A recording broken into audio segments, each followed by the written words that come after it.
On this episode of Travelogue, come along with us and experience the songs of the Dong people as it echoes through the mountains of Guizhou. On this ethnic minority special, we learn about the unique traditions years ago. Located in the southwest of China, Guizhou is known for its breathtaking landscape, which brims with culture. It's all happening here on Travelogue.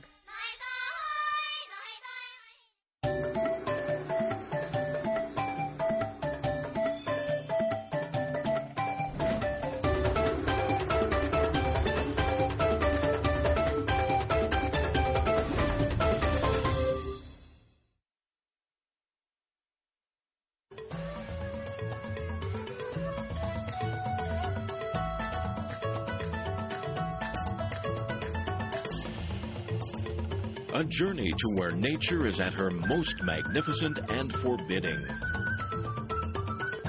To mysterious places where dazzling and diverse cultures flourish. Where China's numerous ethnic groups draw you into a world of color and vibrancy. Where distinct lifestyles, traditions, and crafts have survived the test of time. Join Travelogue on its 17-part Ethnic Odyssey, visiting more than 100 places across China. Ethnic Odyssey, an enlightened look at China's rich ethnic heritage.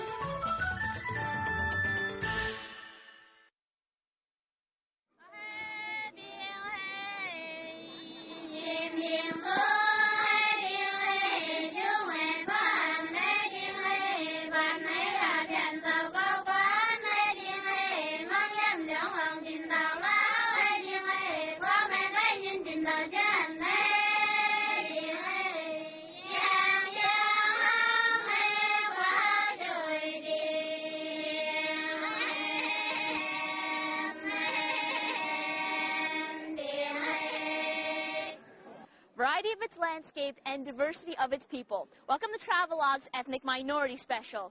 And you know, among the beautiful songs, the amazing scenery, and the Dong village, we are in Guizhou to learn about these unique peoples. So I'm Yin, and come with us as we welcome you into Guizhou. Cheers. Nestled among the mountains of Guizhou, we find countless villages that are home to the vast majority of the Dong ethnic group. Under these black-tiled roofs live a people who have preserved their unique traditions from over 2,000 years ago. Their home, Guizhou, is a multi-ethnic province in southwest China. We will travel through the area of mountains and hills to the Dong villages of Liping. The Dong are said to have three treasures. One is their drum towers, another their wind and rain bridges, and the third is the Dong chorus. Music and song are an important and omnipresent component of Dong culture. People are likely to burst into song while working in the fields or doing housework, as well as on special occasions. According to tradition, important guests must be greeted in song. That makes the Dong village a rather lively place.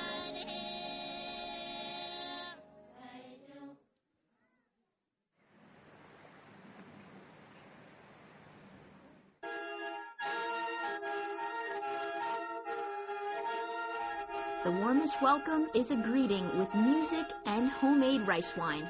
You can't have one without the other, so get ready to drink up.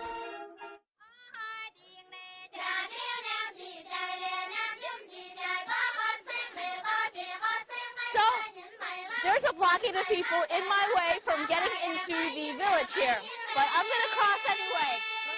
过去吗？怎么不能过去啊？怎么才能过去？要跟我们对歌。对歌。So I have to sing with them. 该我了吗？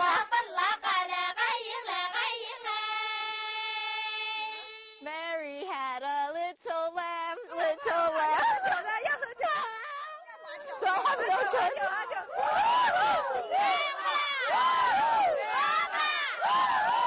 能过了吗 ？So now I can cross because I've drank. 能过了吗？能过去了啊。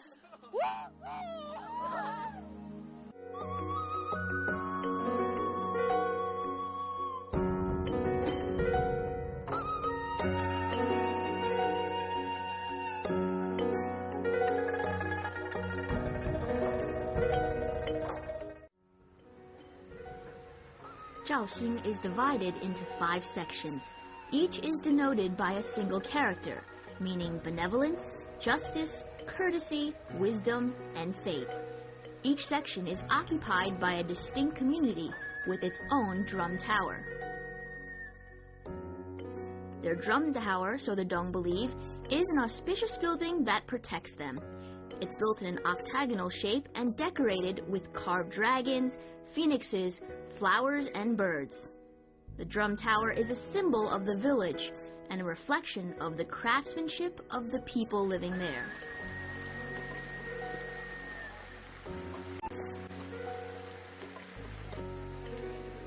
When the village is built, the most skilled villagers get together to build the drum tower. They design it in their heads without the aid of pen or paper. And most incredible of all, not a single nail is ever used in the drum tower.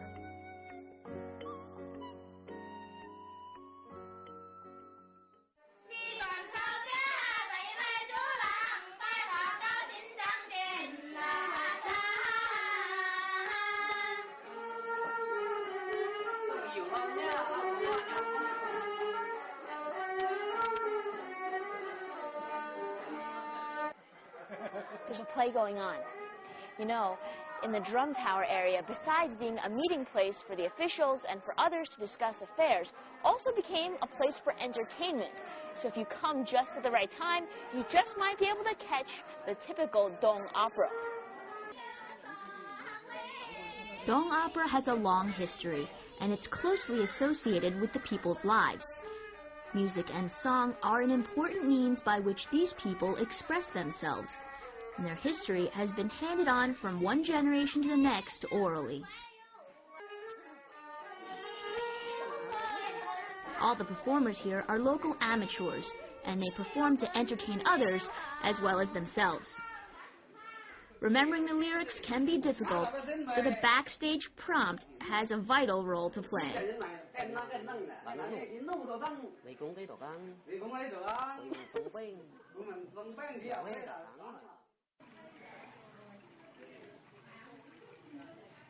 Hey, it's the drum tower behind me.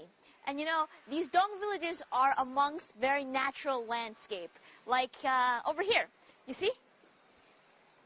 You can find nice, clear flowing waters. And over there, the wind and rain bridge. This is one of the most characteristic of the local Dong village. And my favorite, amongst the grand landscape over here, you have some wooden houses and hills and big mountains in the back. But you know what to make things better is the fact that I actually am staying here tonight. I'll see you later.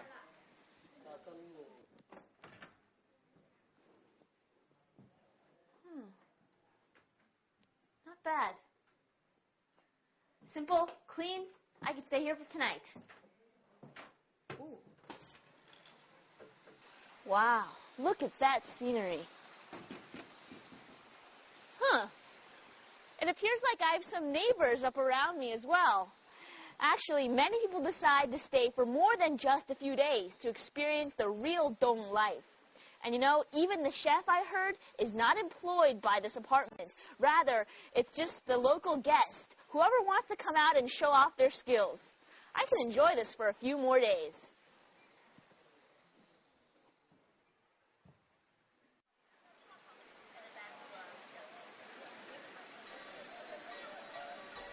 At night, we see another side of Zhaoxing village.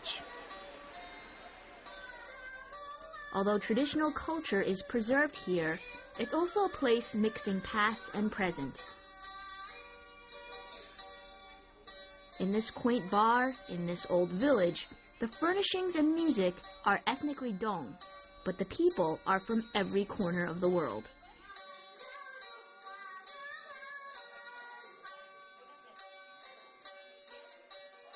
The wine, the mystical lights, it's an exotic blend of artistic creativity.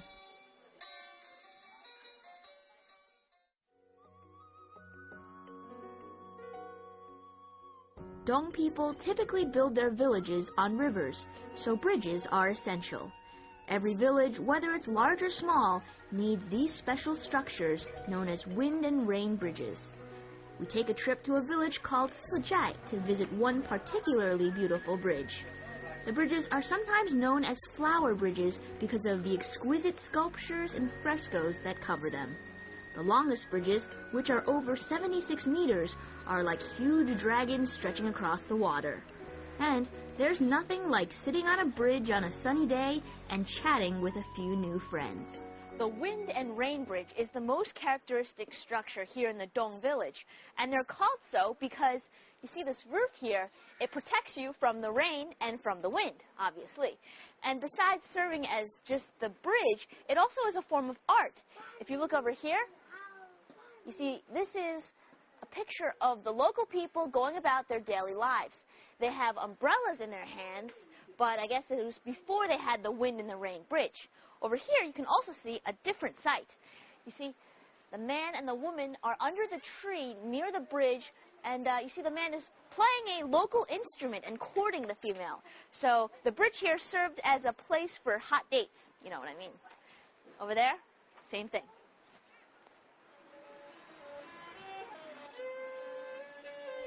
The young men and women gather on the bridge to sing to each other. In their songs, they quite openly express their emotions and feelings.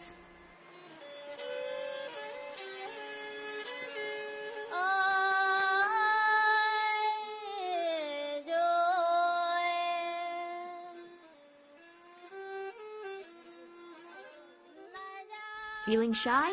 Well, here, dating is not just a two-person deal. Instead, both parties bring their friends.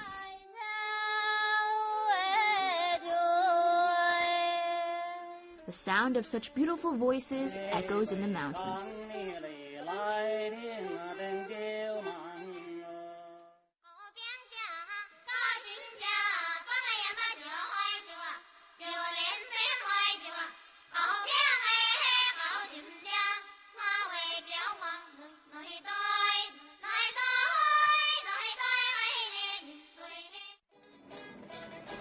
Next, we're on the road to Huanggang, where shelter is provided by wooded mountains above meandering streams. Here we can find the most pristine of Dong ethnic culture. Although the journey has plenty of natural barriers, it's certainly worth all the effort. You can see transportation across Guizhou is becoming more convenient these days. However, places like Huanggang still retain their air of mystery.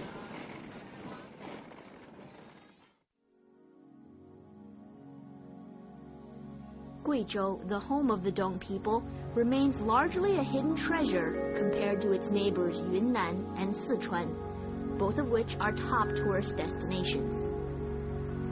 And of all the places in Guizhou, there are few more remote than Huanggang, which is unlisted in guidebooks and on most websites. Because of its relative geographical isolation of China's southwest, the Dong people have had little contact with the outside world. Thus, Huanggang preserves the age-old traditions of this little-known ethnic group, whose history dates back to the Qin and Han dynasties over 2,000 years ago. The people here are superb musicians, fabric makers, and architects who spend their entire lives in the village. Say something.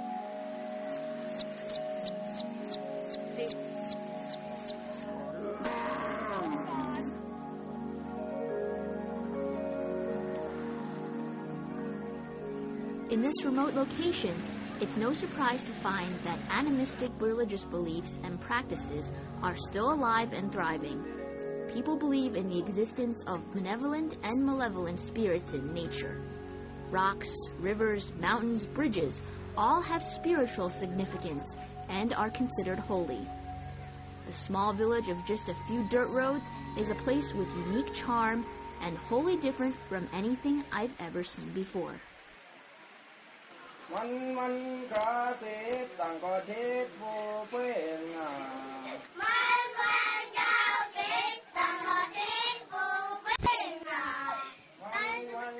Nowadays, most cultures pass down their traditions and history in a written language, in other words, in books. But what the Dong people pass down from one generation to the next is songs. In the areas where the Dong live, no one is more respected than a fine singer. A good voice is a sign of intelligence and wisdom. In fact, the singers are the local historians, like living encyclopedias.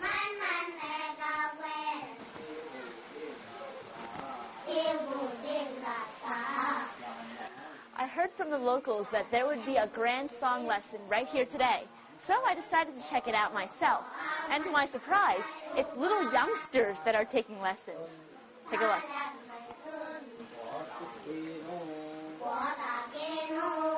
Since childhood, the Dong learn to sing the special songs of their people. This is an essential part of their education. The songs are a part of their heritage that reminds them of their past, and in doing so, gives them direction for the future.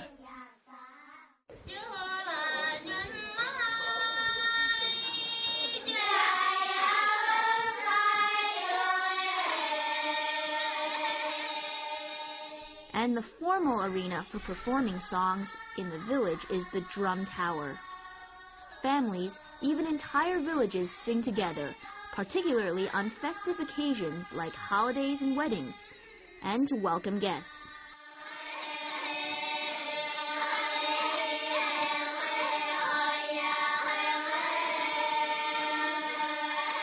The most popular form of the song is the grand song.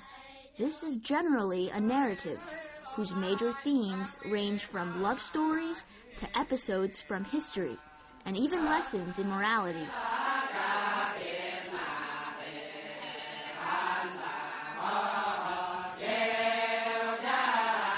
It is only by listening to the grand song that we begin to understand the beauty of Dong culture. And the men and women sing together in harmony, capture the sense of unity in the village.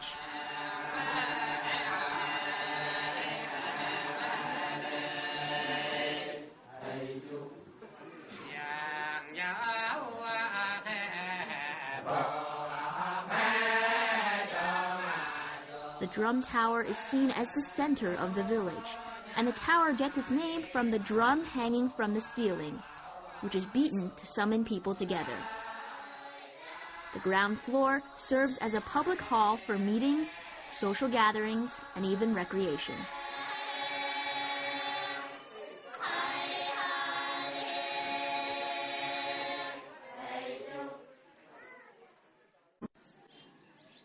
So important is the drum tower that when a village is first being built, it's the first building to be erected. The drum tower's value is partly symbolic, but it's also practical.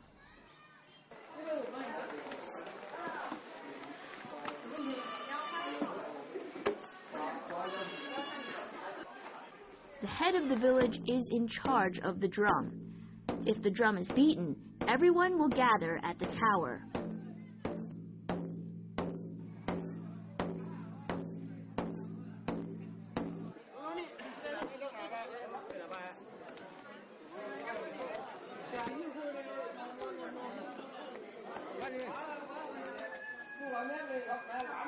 Benches are set up, and the tower is a place to discuss community affairs, rather like a town hall.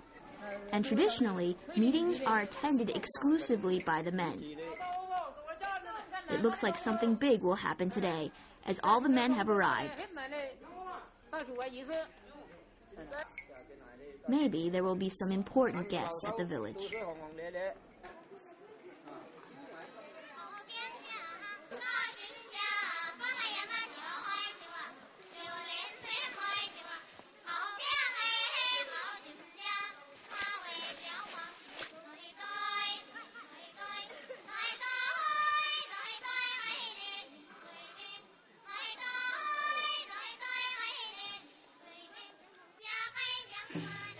So as a local villager in my local gear, as you can see, I'm ready to greet the new guests into the village. And you see, to be a new guest into the village, you have to first pass this blockade here.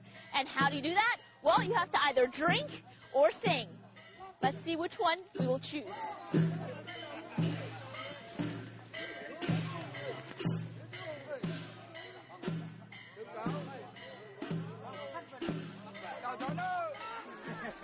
Indeed, it's a really festive occasion. All the villagers are ready, and everyone is dressed in their finest, from the elderly to women and children.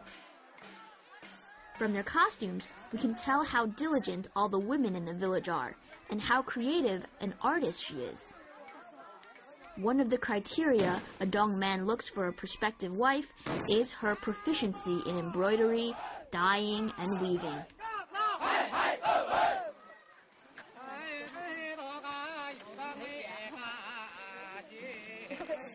And the alcohol begins.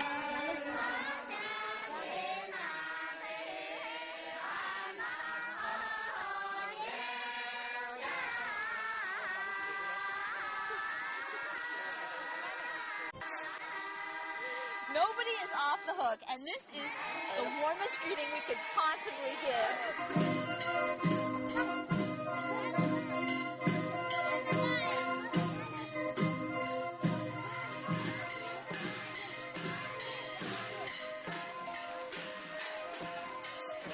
Doing bounce city, bounce city, bounce. There's a special ceremony for all the VIPs, the people who make special contributions to the village.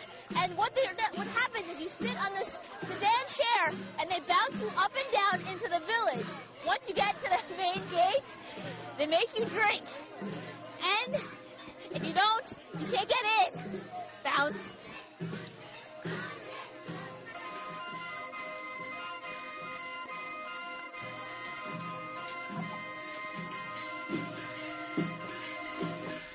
Typically, the ceremonies are held for the town elders who have made a great contribution to the village, or for people from other villages who visit, like the crew of CCTV International's TRAVELOGUE.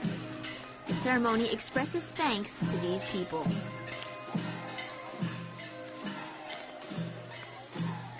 It's certainly the warmest welcome I've ever received.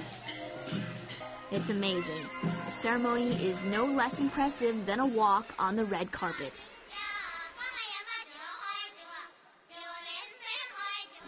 And what better way to honor guests than with an evening feast, which is also held in the Drum Tower. The local food tends to be salty and rather sour, with a staple of glutinous rice. Dinner is a communal activity with the entire village sitting together near the benches. Usually at one of these gatherings, people can't start eating until the elders of the village have started. And I think they have. So we're going to get to start eating now. But you know, the chopsticks are only used for the vegetables. The main course, the rice here, you have to use your hands. Like that. Oh.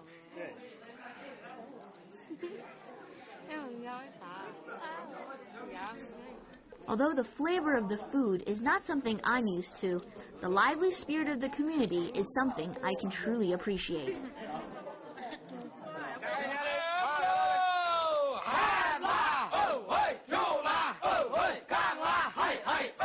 For the Dong, nothing goes better with a good meal than a good drink. Most men here are very fond of a drink, and they make their own rice wine. Flavor is pretty strong, as if it's richly filled with emotion.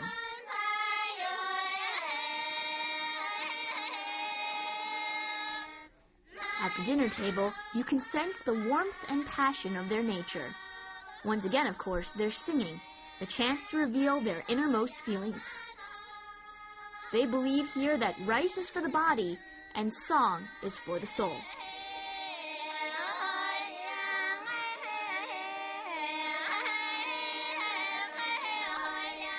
Surrounded by their cheerful songs and heartwarming smiles, I truly feel like I'm amongst the most pure-hearted of company.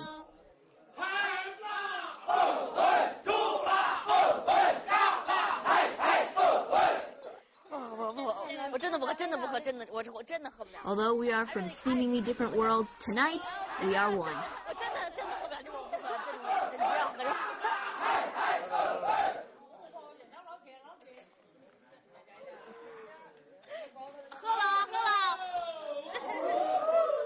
The This is just the first cup.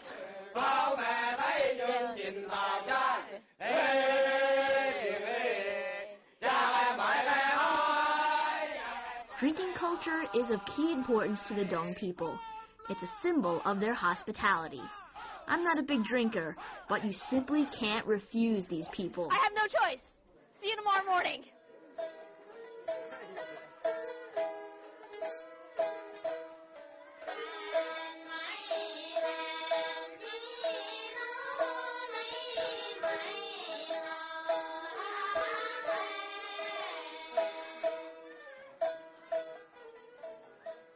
At the end of the day, the sun sets down, everything quiets, and people return home to those villages on top of the mountains, hidden away from the modern world. And although most people never really get to learn about the Dong people, I hope you got to see just a small glimpse on today's travelogue. I'm Yen, and see you next time.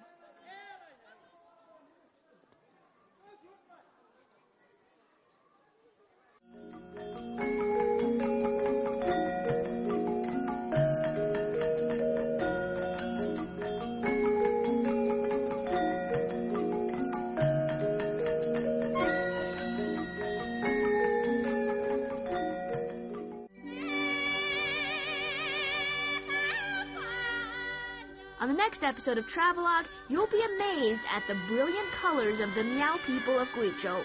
Right on Sisters Festival, the most exciting time of year.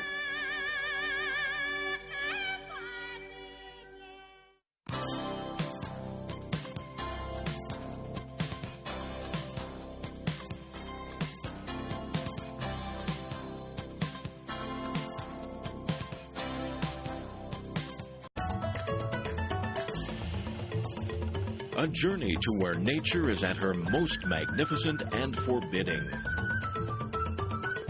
To mysterious places where dazzling and diverse cultures flourish. Where China's numerous ethnic groups draw you into a world of color and vibrancy. Where distinct lifestyles, traditions, and crafts have survived the test of time.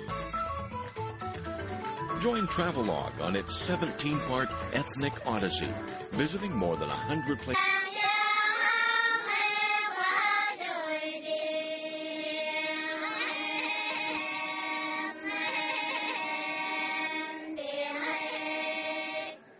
Variety of its landscape and diversity of its people. Welcome to Travelogue's Ethnic Minority Special.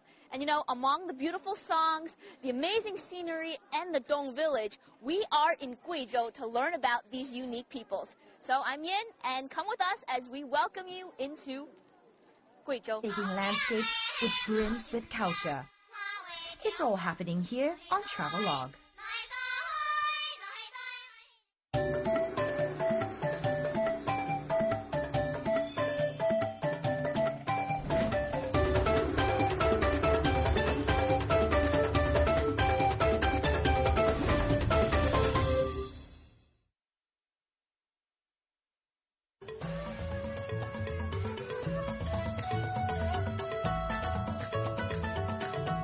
Across China.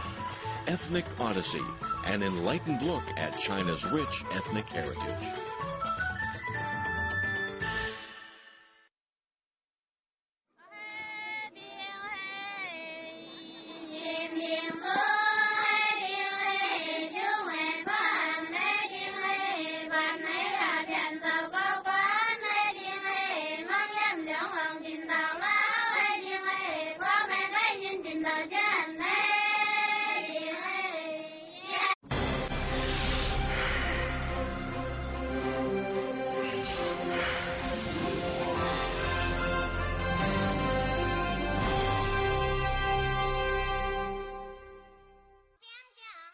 On this episode of Travelogue, come along with us and experience the songs of the Dong people as it echoes through the mountains of Guizhou. On this ethnic minority special, we learn about the unique traditions years ago. Located in the southwest of China, Guizhou is known for its breathtaking